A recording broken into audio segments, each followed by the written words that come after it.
In triangle RST, RST या ट्रायंगलमध्ये angle S equal to 90 degree, angle T equal to 30 degree and RT equal to 12 centimetre.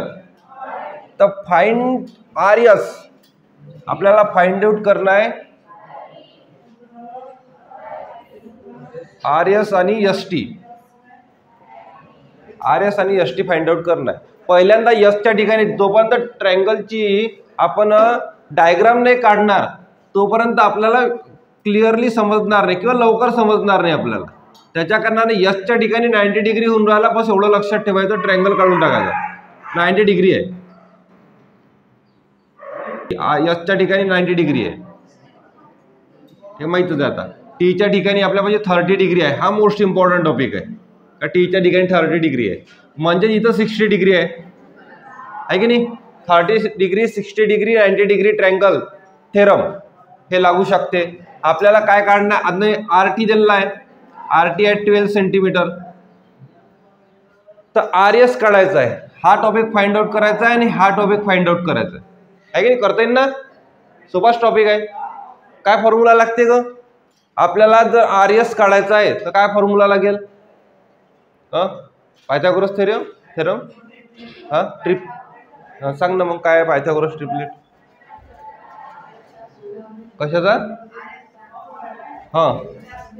कोणाचा अजून, मग काय करतो येतो.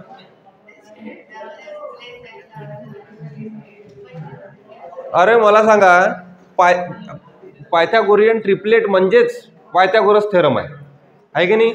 मग पायथागोरस थेरम मध्ये दोन साईड दिल्या असेल तर तिसरी साईड काढता येते. इथं एकच साईड दिली आहे ना, मग कशी काढा तुम्ही. इथं तर एकच हायपोटेनसच दिलाय, हे काढायचे आहे म्हणते, हे काढायचे आहे म्हणते.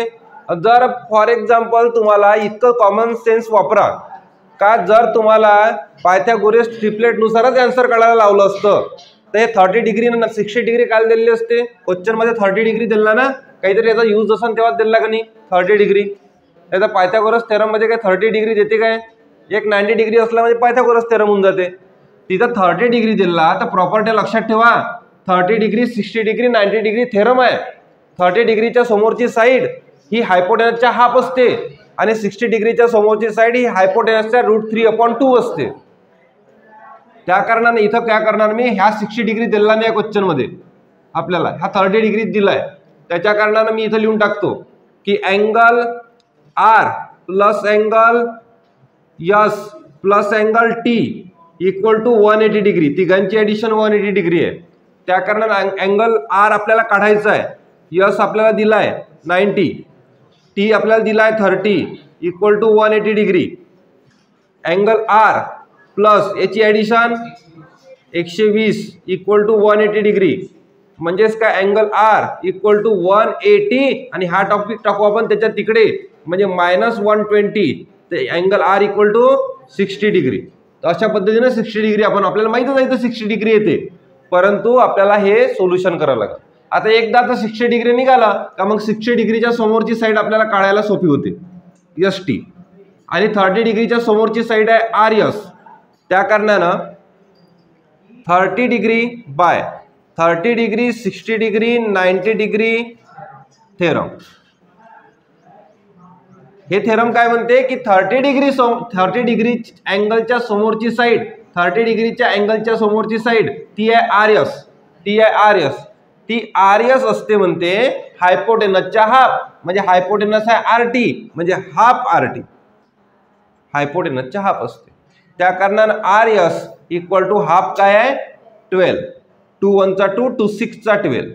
त्या कारणाने RS इक्वल टू 6. RS ची व्हॅल्यू आपल्याला भेटली. याच थेरमनुसार आपल्याला आता 60 डिग्रीच्या समोरची साईड पाहिजे. 60 डिग्रीच्या समोरची साईड काय, ST, ही ST. त्या कारणाने ST इक्वल टू 60 डिग्रीच्या समोरची साईड हायपोटेनसच्या किती, √3/2 इंटू हायपोटेनस आहे 12.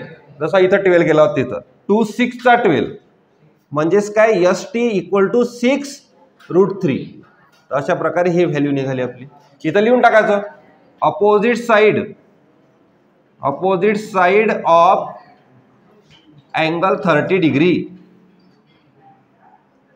त्यानंतर opposite side of 60 degree.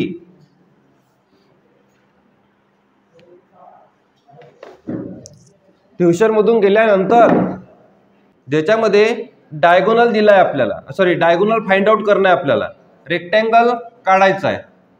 Rectangle काढला, रेक्टँगलला नाव देऊन देऊ ABCD. ABCD हे नाव दिले. त्याचा एक डायगोनल काढला. डायगोनल कशाला म्हणते ही कन्सेप्ट क्लिअर नाही काही जणांची. हा डायगोनल आहे आणि एक हा डायगोनल निघणार. दोन डायगोनल काढायची गरज नाही, दोन्ही डायगोनल सेमच राहतात रेक्टँगलची. त्यानंतर लेंथ दिली आहे. आता लेंथ कोणती? ही लेंथ आहे, ही ब्रेथ आहे. लेंथ आहे आपली 16 सेंटीमीटर. त्याच्यानंतर एरिया दिलाय.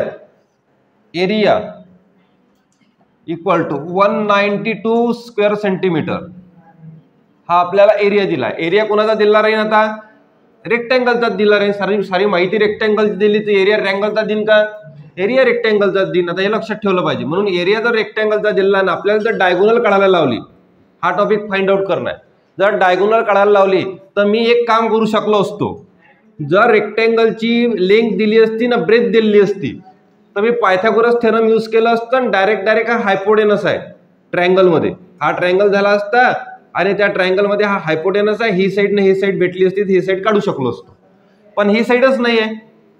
आता 3 टॉपिक पैकी एक टॉपिकची व्हॅल्यू माहित, 2 टॉपिकची व्हॅल्यू माहित पाहिजे, तेव्हा आपण तिसऱ्या टॉपिकची व्हॅल्यू काढू शकतो. म्हणून मी टाकतो आता एरिया ऑफ रेक्टँगलचा फॉर्म्युला, कारण एरिया दिलाय त्या कारणानं. जर एरिया दिलाय तर कायचा तरी यूज असेल तेव्हाच एरिया दिला ना आपल्याला क्वेश्चन मध्ये, का तसाच दिला तो? जर काही जण पायथागोरस थेरम जर इथं टाकलं तर त्याला समजलं पाहिजे का पायथागोरस थेरम आपण जर याच्यात यूज केलं तर ह्या एरियाचा यूज काय आहे. ह्या एरियाचा काही यूज नाही आहे. म्हणजे काय क्वेश्चन काढणारे काही पागल आहे काय? एरियाचा दिला इथे एरिया आपल्याला, त्या कारणाने एरिया ऑफ रेक्टँगल टाका. आपल्याला काही ना काही मार्ग भेटल. Area of rectangle. आता एरिया ऑफ रेक्टँगलचा फॉर्म्युला माहित पाहिजे. L इंटू बी आहे. L इंटू बी लक्षात येता. Area of rectangle L into B आणि area of triangle half into base into height. Base into height त्यालाही आपण L इंटू बी म्हणू शकतो. ठीक आहे ना. हाफ L इंटू बी म्हणू शकतो. इथं आहे L इंटू बी, तिथं हाफ L इंटू बी आहे. त्याच्यानंतर आता आपल्याला एरिया ऑफ रेक्टँगल भेटलाय. एरिया ऑफ रेक्टँगल माहित आहे 192.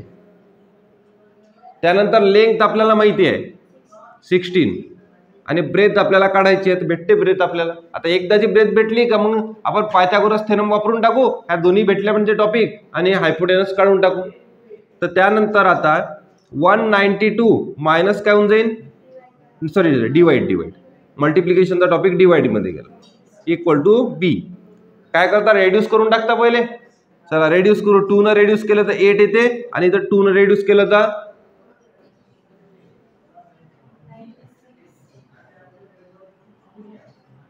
96 येते. 96 येते. आता डायरेक्ट 8 न डिवाइड तर झालं पाहिजे. 8 न डिवाइड होईल बहुत. 96 डिवाइडेड बाय 8 होते 12 होते. ठीक आहे ना.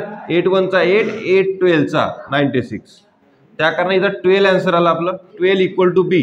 Therefore B equal to 12 centimetre. B ची व्हॅल्यू 12 सेंटीमीटर. आता इथं आली आपली 12. आता आपण पायथागोरस थेरम यूज करू शकतो. 2 साइड भेटली आणि हा ट्रायंगल आता असं समजा. हा ट्रायंगल समजा. या ट्रायंगल मध्ये म्हणजेच काय BCD मध्ये, in triangle BCD angle BCD equal to 90 degree. म्हणून बाय पायथागोरस थेरम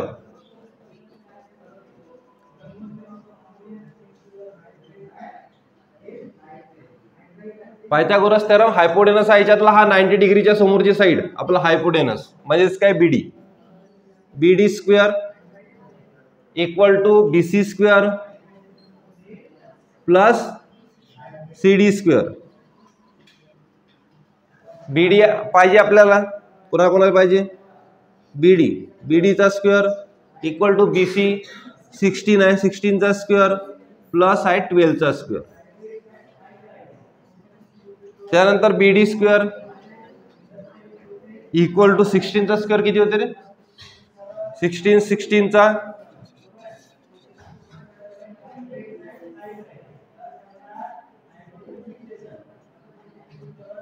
256 प्लस 12 144. आता याची ॲडिशन करता काय पहिले करा तर लागेल ॲडिशन.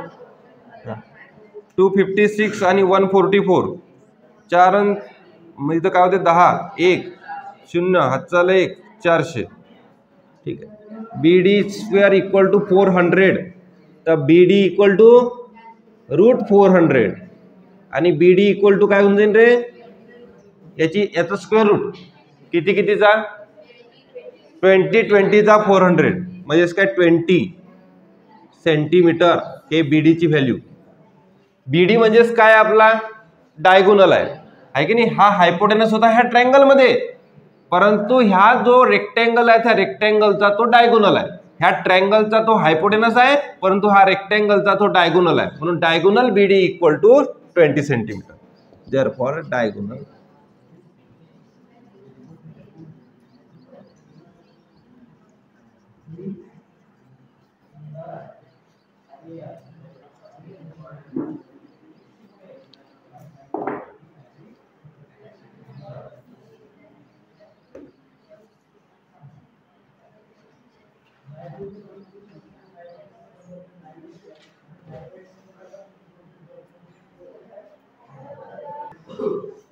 तो कठीण वाटून राहिला थोडा पहिल्यांदा, परंतु इतका कठीण नाही आहे. फाइंड आउट काय करायचं ते बघा.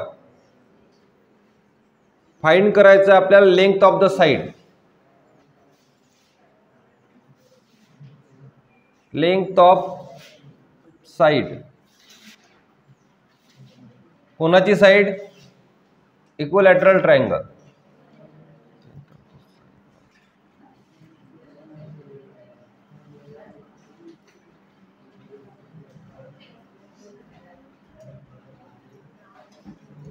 हे फाइंड आउट करणं आहे.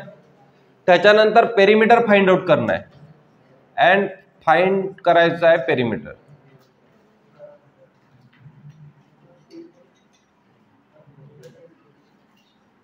ह्या टॉपिक आपल्याला फाइंड आउट करणं आहे.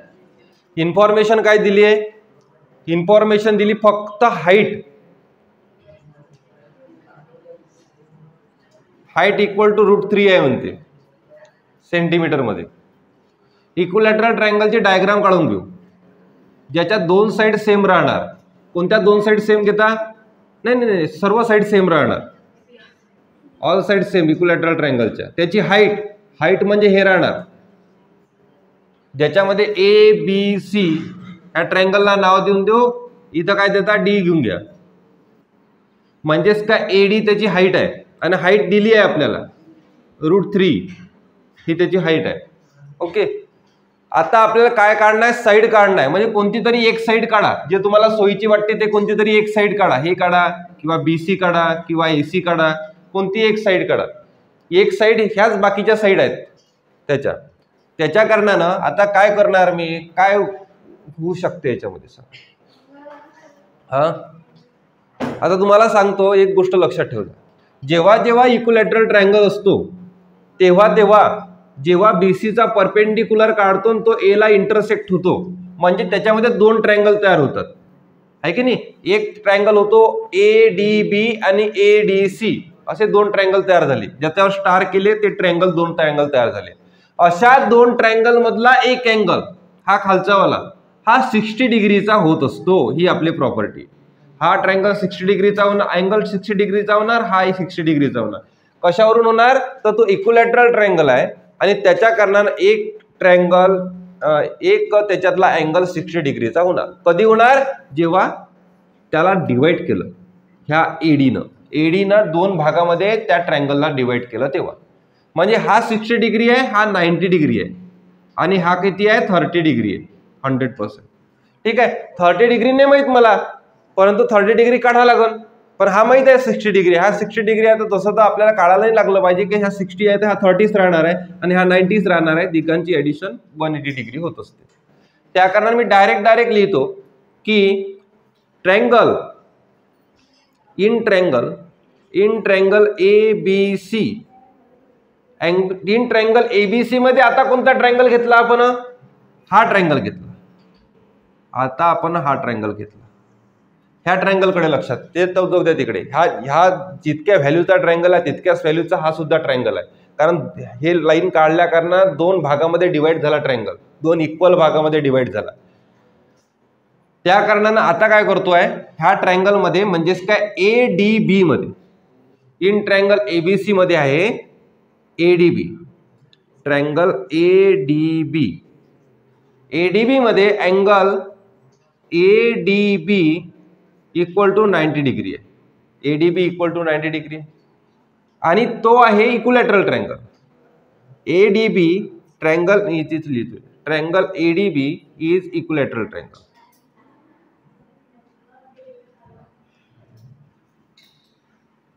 हा इक्विलॅटरल ट्रायंगल आहे आणि त्यानंतर देअरफॉर अँगल डी, याच्यातला angle D equal to 90 degree आहे. देअरफॉर हे देअरफॉर नाही आहे, हे आपल्याला आपण परपेंडिक्युलर काढला त्याच्या कारणानं. त्यानंतर therefore angle B equal to 60 degree होणार. हे इक्विलॅटरल ट्रायंगलची प्रॉपर्टी आहे, ही इक्विलॅटरल ट्रायंगलची प्रॉपर्टी आहे. आणि therefore angle A equal to 30 degree होणार. ठीक आहे, हा 60 डिग्री आहे तर हा 30 डिग्री होणार.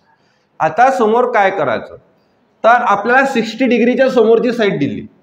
60 डिग्रीच्या समोरची साईड आहे √3. 60 डिग्रीच्या समोरची साईड आहे √3 आणि ती असते हायपोटेनसच्या √3/2. √3/2 असते. म्हणजेच काय, याच्यातल्या दोन गोष्टी आपल्याला भेटल्या आहे की नाही. समोरची साईड भेटली तर एक गोष्ट भेटली, तर एक गोष्ट आपल्याला काढायची. दोनच गोष्टी आहे याच्यामध्ये, आहे की नाही.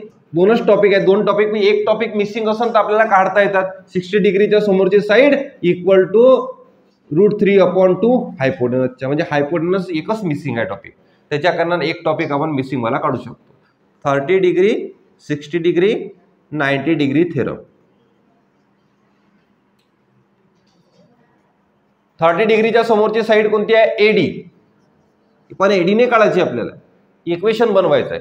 30 डिग्रीच्या समोरची 60 डिग्रीच्या समोरची साईड आहे एडी. एडी इक्वल टू हायपोटेनसच्या, हायपोटेनसचा एबी काय राहणार आहे? √3/2. हायपोटेनस काय आहे? एबी. आता एडी आपल्याला दिलाय √3 दिला ना, इक्वल टू हा सुद्धा √3/2 आणि एबी आपल्याला काय करायचं आहे? काढायचं आहे, फाइंड आउट करायचं. मग जो टॉपिक काढायचा आहे त्याला हा टॉपिक अटॅच आहे, याला काय टाकून द्या? लेफ्ट हँड साईडला पाठवून द्या. हा जर लेफ्ट हँड साईडला गेला याचा काय होऊन जाईल? रेसिप्रोकल होऊन जाईल. रेसिप्रोकल होऊन जाईल. हा मल्टिप्लिकेशनचा डिवायडेशन मध्ये कसा जाईल? तर हा डिवायडेशनचा न्यूमरेटर मध्ये जाईल, न्यूमरेटरचा डिनॉमिनेटर मध्ये जाईल. म्हणजेच काय, हा √3 लेफ्ट हँड साईडला तसाच आहे आणि याला टाकून राहिलो आपण इंटू मध्येच रेसिप्रोकल करून 2/√3 इक्वल टू एबी. आता √3 काय झाला? कॅन्सल झाला, कारण हा न्यूमरेटर मध्ये आहे, हा डिनॉमिनेटर मध्ये आहे. म्हणजेच काय 2 आन्सर आला एबीचं. एबी इक्वल टू किती आहे? 2. म्हणजेच काय पहिल्याचं उत्तर भेटलं. Find the length of the side of equilateral triangle. Length काय त्याची? 2 सेंटीमीटर त्याची लेंथ आहे. इथची 2 भेटली तर प्रत्येकाची काय आहे? 2च आहे, कारण तो इक्विलॅटरल ट्रायंगल आहे, सेम व्हॅल्यूच्या साईड आहे त्याच्या.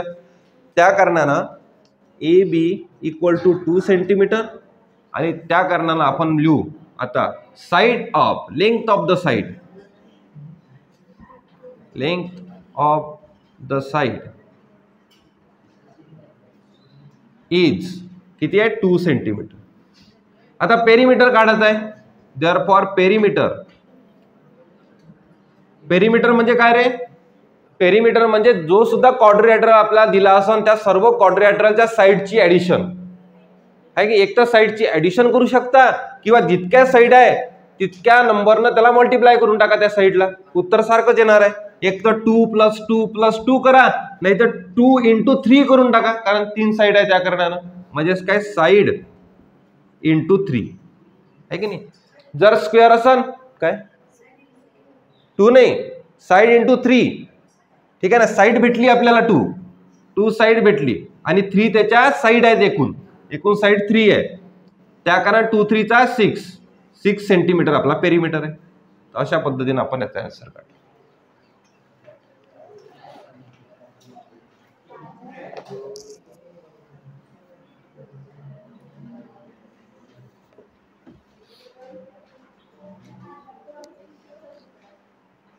पेरिमीटर ऑफ स्क्वेअरचा काय फॉर्म्युला राहील मग? साइड इंटू 4 आहे की नाही, त्याला 4 साइड असल्या कारणानं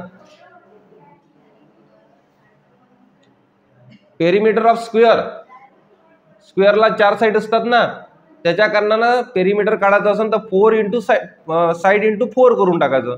ट्रायंगलला 3 साइड असतात म्हणून साइड इंटू 3 करून टाकायचं.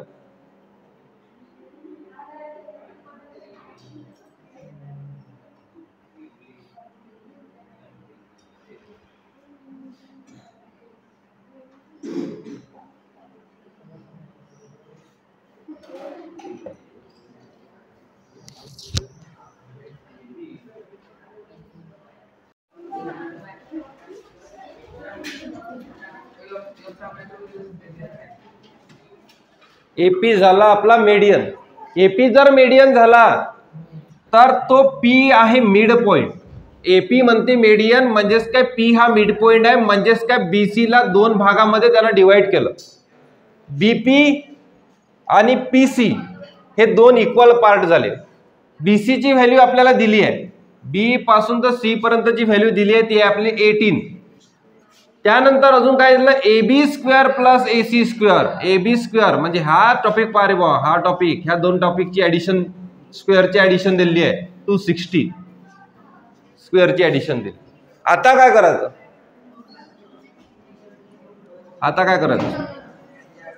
हा कोणता फॉर्म्युला लागून ग?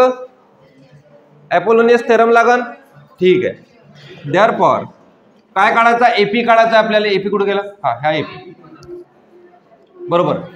पहिल्यांदा बीपी काढायला लागेल ना आपल्याला, कारण अपोलोनियस थेरम काय म्हणते की AB चा स्क्वेअर प्लस AC चा square equal to 2AP square plus 2BP square. मग बीपी स्क्वेअरच नाही आपल्याला, BC आहे, तर बीपी काढायला लागेल. त्याच्यासाठी आपल्याला BP इक्वल टू हाफ होणार BCच्या हाफ होणार BP, कारण BCच्या हाफ होणार BP अर्धे आहे त्या कारणानं BP इक्वल टू हाफ होणार 18च्या. म्हणजेच काय, BP इक्वल टू हाफ 18च्या म्हणजे 9. तर हे BP निघाली 9, नॉर्मल आहे. त्यानंतर काय होऊन जाईल, इन ट्रायंगल ABC मध्ये बाय अपोलोनियस थेरम. एक काम करून घेऊ, हा AP जो आहे, AP आहे परपेंडिक्युलर टू BC वर. हे स्टेटमेंट लिहून टाकू, मग आपण बाय अपोलोनियस थेरम.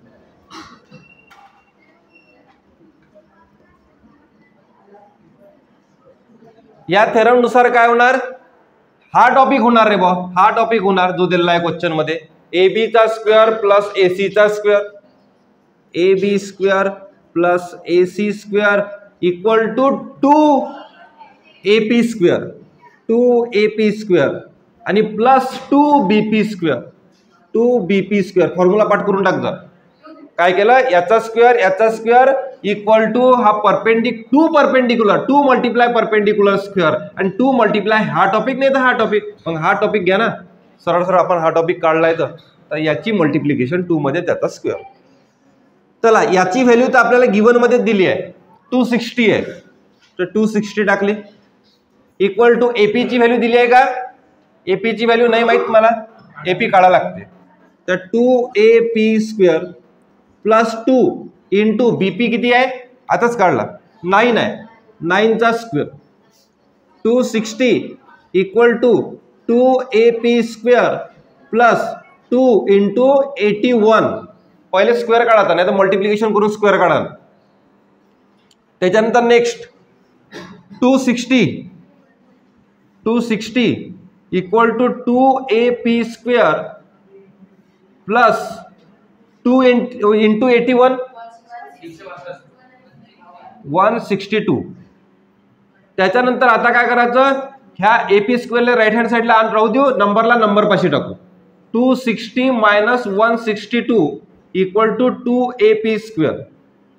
याची subtraction 98 equal to 2AP square. 2 ला आता लेफ्ट हँड साईडला घेऊन घेऊ, नंबर पाशी नंबरला. 98 डिवायडेड बाय, हा मल्टिप्लिकेशनचा टॉपिक आहे, divided by 2 equal to AP square. Divide केलं तर 49 इक्वल टू AP स्क्वेअर. आता स्क्वेअरला इकडे घेऊन येऊ, टप्प्याटप्प्यानं सर्व टॉपिक इकडे टाकून देऊ, म्हणजेच काय स्क्वेअरचा स्क्वेअर रूट होऊन जाईल. 49 इक्वल टू AP, म्हणजेच काय किती कितीचा 7चा, 7 7 49, 7 7 49, म्हणजे याचा स्क्वेअर रूट निघते 7 equal to AP. Therefore AP equal to 7.